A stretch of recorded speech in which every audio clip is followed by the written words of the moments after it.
আসসালামু আলাইকুম প্রিয় সুধী, আশা করি সবাই ভালো আছেন। আজকে আপনাদের সাথে আমি যে বিষয়টি শেয়ার করব তা হচ্ছে অনলাইনে আয়কর রিটার্ন জমা দেওয়া কাদের জন্য বাধ্যতামূলক।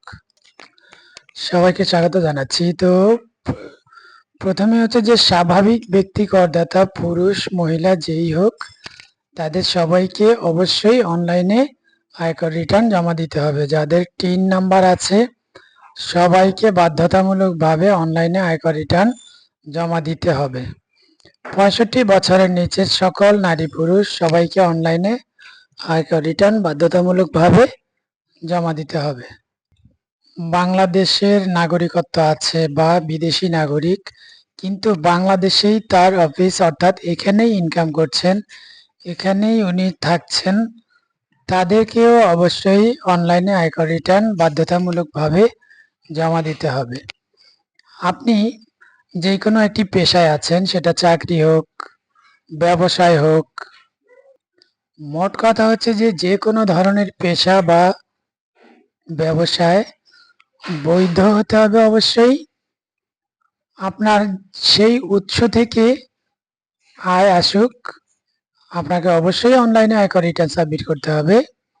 যদি আপনি না করেন তাহলে আপনার যে ট্রান্সপারেন্সি থাকে, অর্থ আয়ের যে বৈধতা, এটা থাকবে না। অনেকেই বলে থাকেন যে আমি তো ছোট চাকরি করি, আমার বেতন কম, আমারও কি অনলাইনে আয়কর রিটার্ন দিতে হবে? হ্যাঁ, অবশ্যই। আপনার বেতন যত কমই হোক না কেন, এই যে আপনার বেতনের টাকার উপরে যে আপনার ট্যাক্স আসছে না, এই জিনিসটা আপনাকে ডিক্লেয়ার করতে হবে।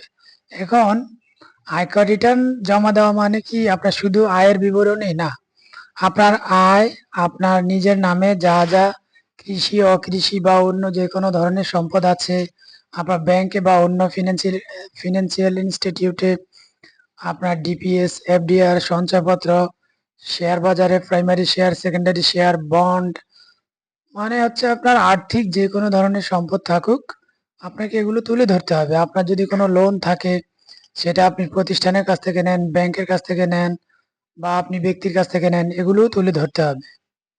আপনার ব্যবসায় যদি কোনো লস আসে, সেটাও তো আপনাকে তুলে ধরতে হবে। আপনি কাউকে কোনো উপহার দিয়েছেন, কারো কাছ থেকে কোনো উপহার পেয়েছেন, এটার জন্য আপনাকে অনলাইনে আয়কর রিটার্ন জমা দিতে হবে। আপনি জমি বিক্রি করেছেন, জমি কিনেছেন, এই জন্য আপনাকে আয়কর রিটার্ন বাধ্যতামূলকভাবে জমা দিতে হবে।